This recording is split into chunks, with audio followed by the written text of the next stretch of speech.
طيب ازيكم عاملين ايه؟ في الفيديو ده هنعمل مع بعض حاجه مختلفه شويه. هنحول الرقم ده للشكل ده. في فتره من الفترات، في وقت من الاوقات، اتطلب مني ان انا اعمل بوست ديزاين لبنك الرقحي في السعوديه. كان العرض تقسيط على 12 شهر وبدون ارباح، عشان الارباح طبعا حرام. تعال اقول لك عملته ازاي. في الفيديو ده هنشرح الجزء 3 دي على بلندر، ولو انت عايز نكمل الجزء الثاني كمل البوست على الفوتوشوب اكتب لي تحت في الكومنتات. وقبل ما نبدا يا ريت تعمل لايك للفيديو وسبسكرايب، عشان الفتره الجايه هنعمل حاجات جامده فشخ. ويلا بينا نبدا.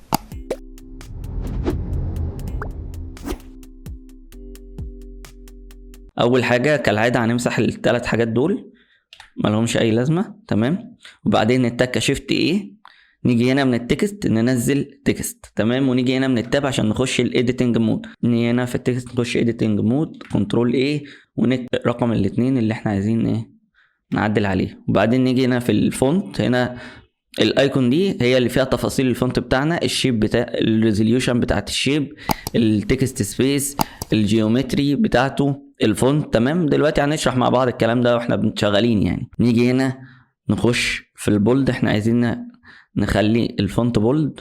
تمام. ونختار فونت بولد كده. بس كده استقرينا على الفونت ده. تمام. ندوس 7 كده عشان نبص تو فيو. بعدين هنا عشان نسيت الاورجن بتاعنا، تمام، في النص كده. طيب اول حاجه هعملها ان انا هحول التكست ده يبقى مش تمام، كونفرت تو مش تمام. بعدين هخش التاب عشان اخش الايديتنج مود. طبعا هنلاقي الخطوط كده الفيرتكس متوصله مع بعض بشكل مش احسن حاجه، مش هنعرف نشتغل فيه. فعشان احل المشكله دي ازاي، هنسلكت اول وبعدين F3 وبعدين ندور على limited dissolve clean up. تمام. ندوس كده هنلاقي ان كل الايدجز اللي في النص اتمسحت وبقى هو كله على بعضه سطح واحد. تمام. اطلع من editing مود واخليه زاوية 90 كده عشان يقف زاوية 90.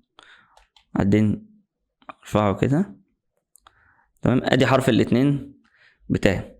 بعدين هنبدأ بقى نشتغل فيه بان احنا نخش editing مود، نختار الفيس ده كله ونعمل له اكسترود كده.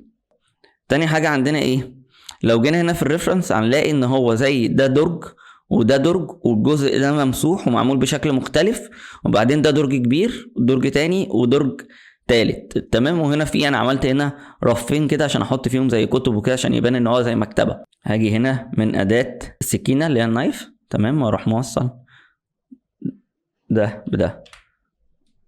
تمام.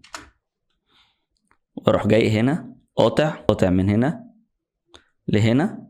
تمام. وادوس انتر.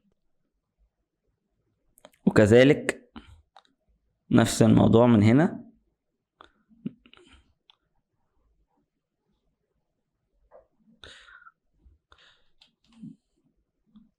تمام. وادوس انتر. ومن هنا لهنا وادوس انتر. تمام. طيب وبعدين هعمل الدرج الصغير اللي انا عامله هنا ده، هرجع اعمله هنا. تمام كده وادوس انتر. تمام. واروح جاي لافف بالدرج ده كده،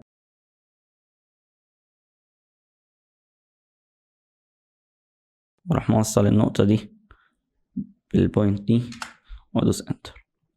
هاجي هنا في السلكشن واسلكت الفيس ده وده وده وده، وادوس اسلكت الايدج دي واروح قافلها كده، سلكت الايدج دي واروح قافلها كده اف، وابص فرونت. تمام كده اول مرحله. تاني مرحله هعمل بقى الحواف بتاعت، اعمل الدرج بتاعي اي انسيت كده. تمام. بعدين انسيت تاني 3، واروح محدد اللوب كات اللي انا عملته. عملت 2 لوب كات، الفيس اللي ما بين ده وده حددتهم وعامل اكسترود لجوه كده. وكذلك هنا اي بعدين اي تاني، واروح محدد اللي في النص عشان اعمل الايه كأن الدرج ده. وممكن ده اروح طالع بيه سنه كده عشان يبان ان هو درج طالع من الدولاب سنه كده. اروح جاي هنا كده محددين برضو بالسكينه، هعمل اول درج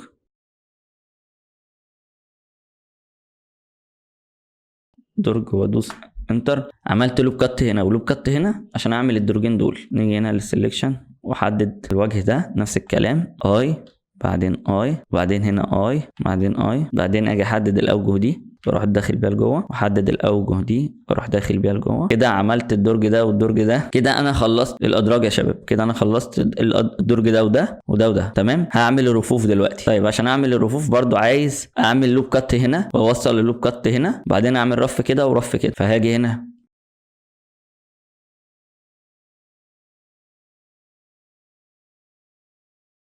اروح جاي للميف تول برضو نفس الكلام هنا اي، بس هنا بقى اروح داخل بيها ايه لجوه كده، وهنا اي واروح داخل بيها جوه. فاضل الرف، اروح اعمل شيفت ايه وانزل كده واصغر الكيوب، اصغر الكيوب تاني واروح طالع. الكيوب هنلاقيه ظاهر من هنا، فاحنا عايزين نصغره بحيث ان هو ما يبقاش طالع من الناحيه التانيه.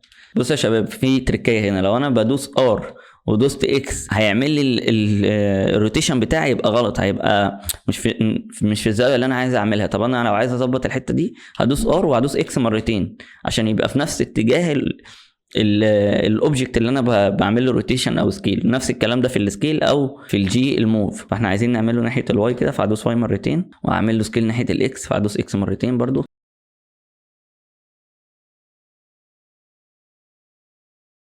كده انا عملت الرفوف بتاعتي. تمام. طيب دلوقتي عايز احط العواميد الخشب اللي انا حاططها دي والرفوف. اروح منزل سلندر واروح مصغره كده. انا مش عايز الايدجز الكتير دي اللي فيه، فهقللها شويه. تمام. بعدين هصغره طول كده، طول. بعدين هميله ناحية الواي.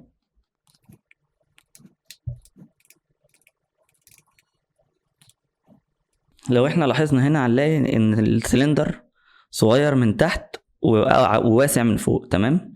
فهنيجي هنا برضو نعمل نفس الشكل، هنحدد الايدجز دي الت شيفت وندوس كده ونصغر نفس.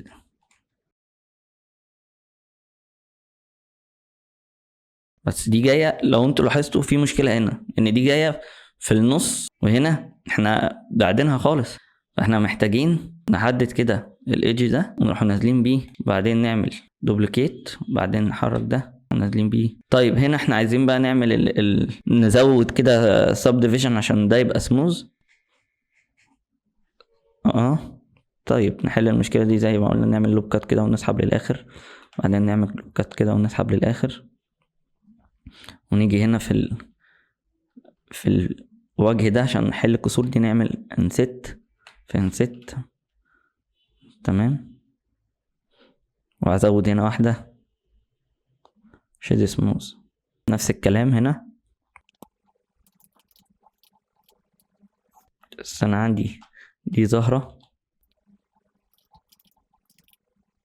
لا، فانا مش عايزها تظهر في الدولاب. تمام. طيب كده انا عملت الايه حرف الاتنين بتاعي. تمام. لو لاحظنا ده مش نازل للاخر، فانا هحدد ده كده واروح نازل بيه كده. تمام. نعمل بقى الرفوف. هنعمل كيوب ونصغره كده ناحية الزد، نصغره خالص نطلع بيه.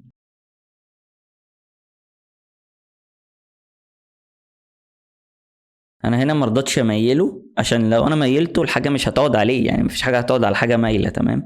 فانا ايه يعني خليته زي ما هو. بعدين نخش في الايديتنج مود كنترول دي، عاملين له دوبليكيت كده كذا رف. وبعدين كده عملنا الرفوف، عملنا الادراج. فاضل اليد بتاعت الدرج. هنعملها ازاي؟ هننزل سلندر نصغره نروتيشن ناحية الاكس، نصغره ناحية الواي كده، بعدين نصغر كده.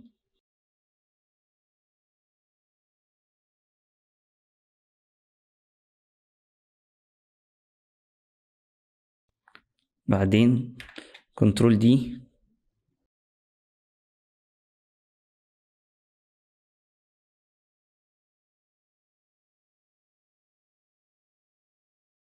طيب دلوقتي بقى هندي بيفل كده للادراج دي عشان ما تبقاش حادة بالشكل ده.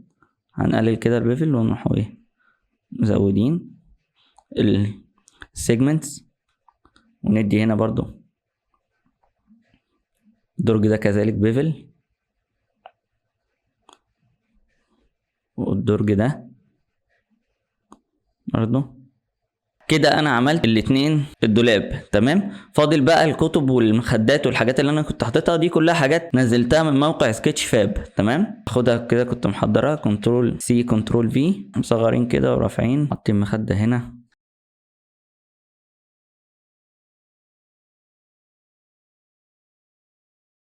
بعدين هاخد المخدة دي كنترول سي كنترول في اكس كده، راح طالع كبرها كده، طلعها كأنها بارزة. بعدين اخد الكتب دي كنترول سي برضو كنترول في هنا، مايلة وسند على الرقم كده. يا ريت يا شباب ما تنسوش اللايك والسبسكرايب لو عجبك الفيديو، الموضوع ده بيشجعني جدا ان انا اكمل.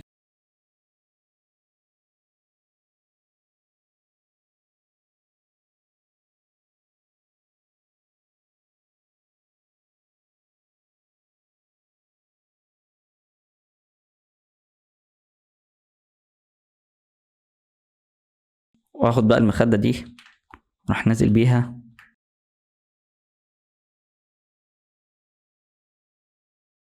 بس كده. نعمل بقى كنترول سيف. انا كل ده ما عملتش كنترول سيف طبعا، ما تعملش غلطتي دي عشان ممكن الجهاز يعمل سكراش منك اي وقت ويروح قافل لك كل اللي انت عملته تمام. نسميه 2 3 دي مثلا.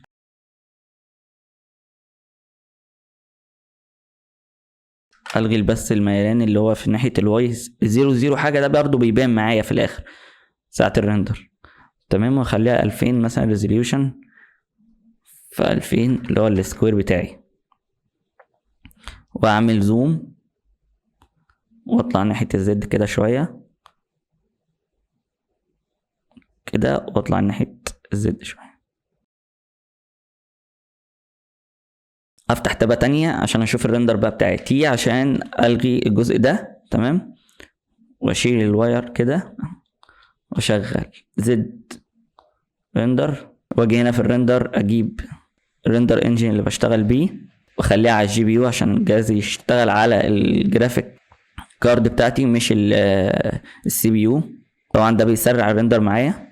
طبعا هو ولا في اضاءات ولا في اي حاجه، فهو السين هنا لسه مضلم تمام. انا لسه هحط له اضاءات، بس قبل اي حاجه انا عايز ايه؟ ارندر الجزء ده ترانسبيرنت تمام، عشان عايز ارندر الحرف الاثنين، رقم الاثنين ده بس.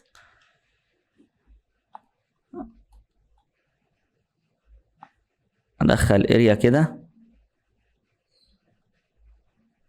لايت من فوق، بعدين هعمل شمس،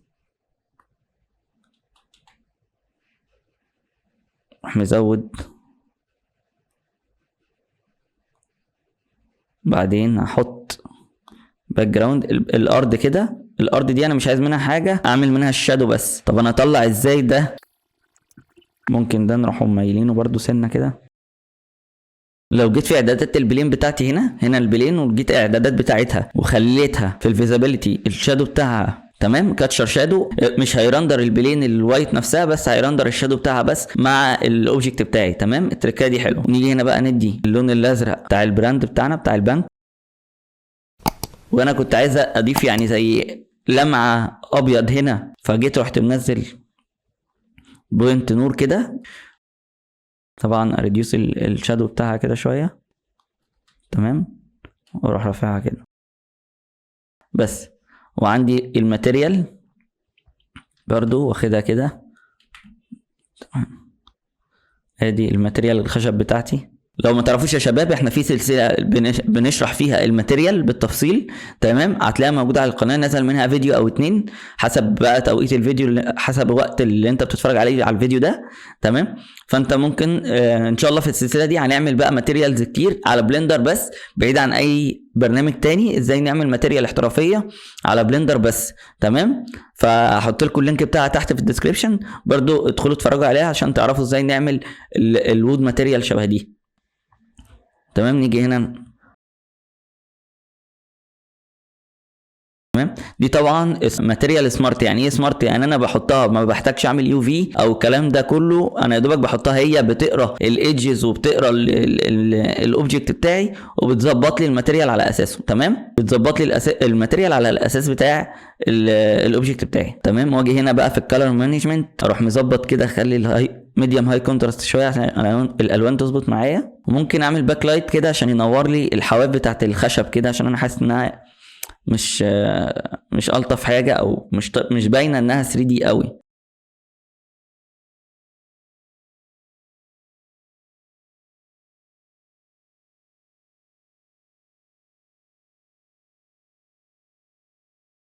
عشان ترمي لي بس ريم لايت كده على الخشب وعلى الجزء ده، اروح اقلل كده. تمام. انا بعد ما عملت الجزء ده عجبتني ان انا فكره ان انا اعمل اباجوره هنا، مش هتاخد معايا ثواني. هروح منزل كده سلندر. تمام. وهروح مصغره واروح طالع بيه هنا.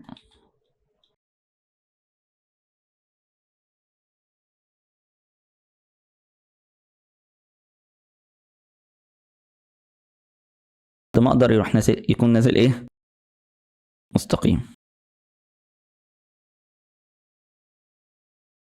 كررته 3 مرات، مره صغير خالص، مره كبير في النص، ومره خدهم كده دمجهم واعمل لهم سب ديفيجن. تمام. هنعمل له سب ديفيجن وبعدين نديله ماتيريال لايت كده عشان كانه بينور معايا. نيجي هنا ندوس ريندر بس. وده كان الفيديو بتاعنا النهارده. اتمنى يكون عجبكم واتمنى ان انتم تكونوا استفدتوا. لو عجبك الفيديو فعلا يا ريت تنزل تحت تعمل لايك وسبسكرايب وتفعل زر الجرس عشان يوصل الفيديوهات الجديده بتاعتنا اول باول. لو عايز تكمل البوست للاخر وناخده بقى نعمل الجزء الثاني منه ونروح عاملين واخدينه ريندر ونروح عاملين له ريتاتش على الفوتوشوب وحاطين اللي اوت بتاعنا ومخلصين البوست، يا ريت تكتب لي تحت في الكومنت. شكرا.